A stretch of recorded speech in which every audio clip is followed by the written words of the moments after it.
At dawn, 50 warriors surrounded Colton Miles' ranch. He woke to an unnatural silence, no birds, no insects, just stillness heavy as a held breath. Peering through wooden shutters, he saw them, 50 men in a perfect circle around his property, motionless, watching his door. No horses, no visible weapons, they stood like statues birthed by the earth itself. Colton's hand twitched toward his rifle, but instinct held him back. In 15 years on the frontier, he'd faced war parties and raiders, but these men were different. They weren't hiding or threatening. They were waiting.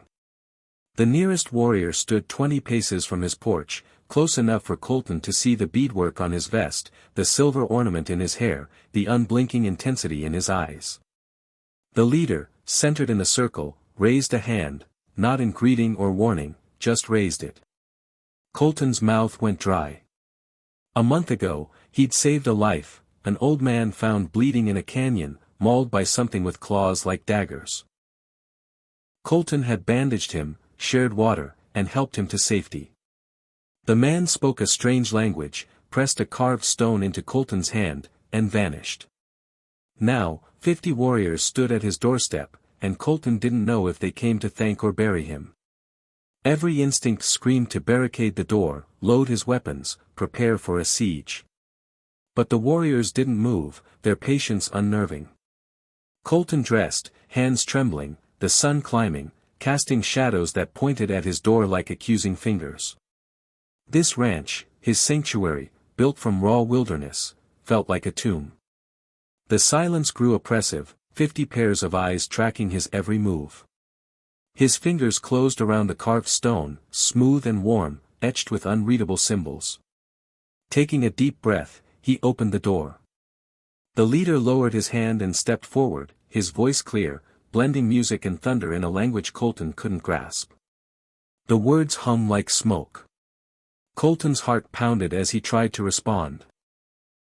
"I don't understand," he said, voice rough. The leader's expression didn't change. He spoke slower, pointing to the stone in Colton's hand. The other warriors stood still, a circle of silent judges.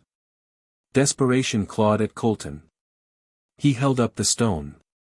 "The old man gave me this. Is that why you're here?" More words in the strange tongue. The leader pointed to himself, the stone, then Colton, his tone urgent yet patient.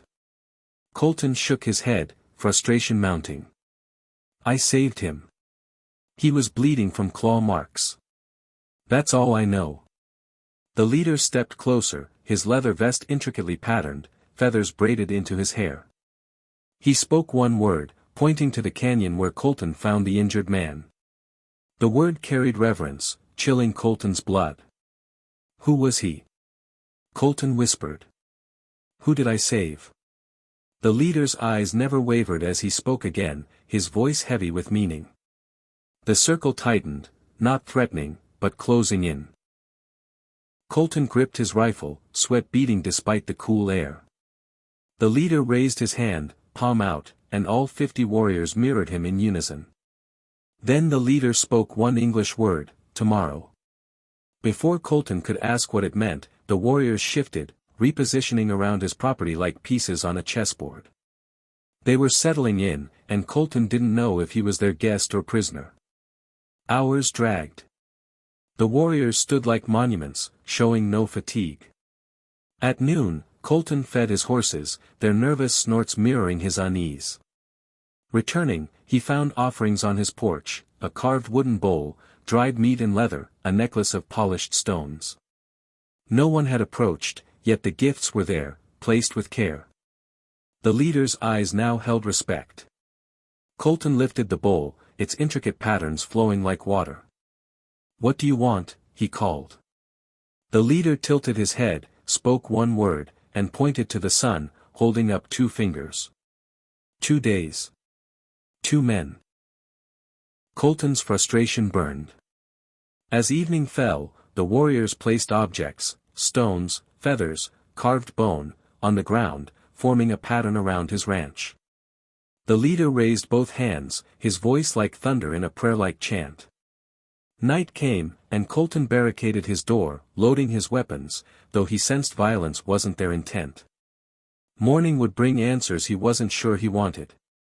At dawn, the warriors formed two lines, creating a pathway to his door. At the far end stood an elderly man, supported by two warriors. Colton's heart stopped. It was the man from the canyon, alive, his claw marks healing. The old man reached the porch and spoke in accented English, "You saved life of Grey Wolf." Colton's breath caught. Grey Wolf, a spiritual leader, a peacemaker whose word could start or end wars. "I didn't know," Colton said. "I couldn't let you die." Grey Wolf nodded, speaking briefly to the leader, his grandson Running Bear. Turning back, he said, "Mountain Lion would have killed Grey Wolf. You fought with bare hands. Risked your life for a stranger." Colton remembered the golden cat, driving it off with a branch in desperation. "Anyone would have done it," he said. Grey Wolf shook his head. "Many see Indian bleeding and walk away. You stopped." Running Bear spoke, "You saved the heart of our people. Grey Wolf guides us. Without him, we are lost." Colton felt the weight of their gaze shift to recognition. "What now?" he asked. Grey Wolf's eyes twinkled. "Now we honor you, but first, we test your heart." Colton's throat tightened. "Test how?" Grey Wolf gestured to the mountains. 3 days' journey, our village starves. Game is scarce. Children hunger. Running Bear added, "Warriors hunt in dangerous lands where mountain lions rule." Last party, 3 went, 1 returned, speaking of Golden Death. Colton understood. They needed his knowledge of predators to guide their hunt. "You want me to lead them?" he asked. Grey Wolf nodded. "Guide them. Teach them. Keep them alive. This is the test."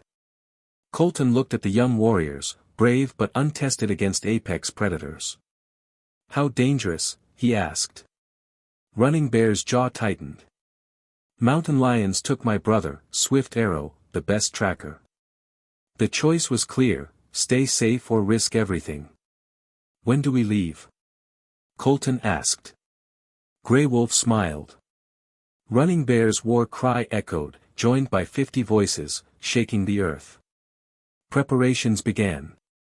The siege became a camp of activity.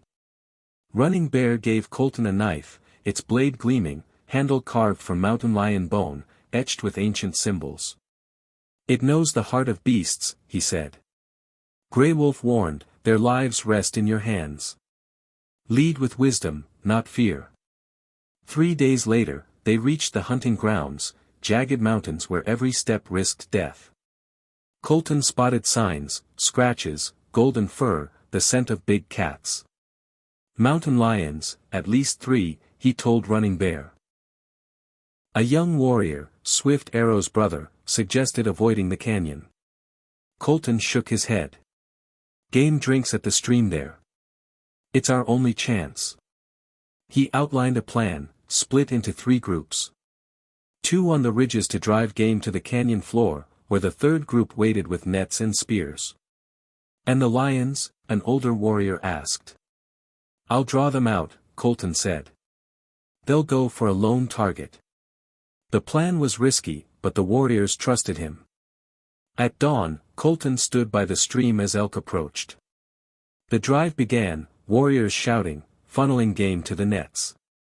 Then a mountain lion appeared, Golden Death incarnate, lunging for Colton. He rolled aside, the ancient knife steady. The cat attacked again, Colton's blade struck true, felling it. The hunt succeeded, 8 elk down, enough to feed the village. The warriors stared at Colton with awe. He'd kept them alive. For days later, they returned to the ranch, greeted by the village. Cook fires burned, children cheered, women wept with relief. Grey Wolf stood on Colton's porch. "You passed the test of heart and wisdom." The warriors formed their circle again, each placing a gift at Colton's feet, arrows, a bow, blankets, a war bonnet. Grey Wolf presented a staff, carved with ancestral symbols. For a leader who brings men home. Running Bear's voice boomed, Colton Miles is Tonkala, brother to our people, his courage legend. The warrior's war cry shook the mountains. By the fire, Grey Wolf said, you came alone, but are alone no more. Colton felt the truth settle in. From a lone rancher fearing for his life, he became a bridge between worlds, his name etched in honor, a legend born of courage.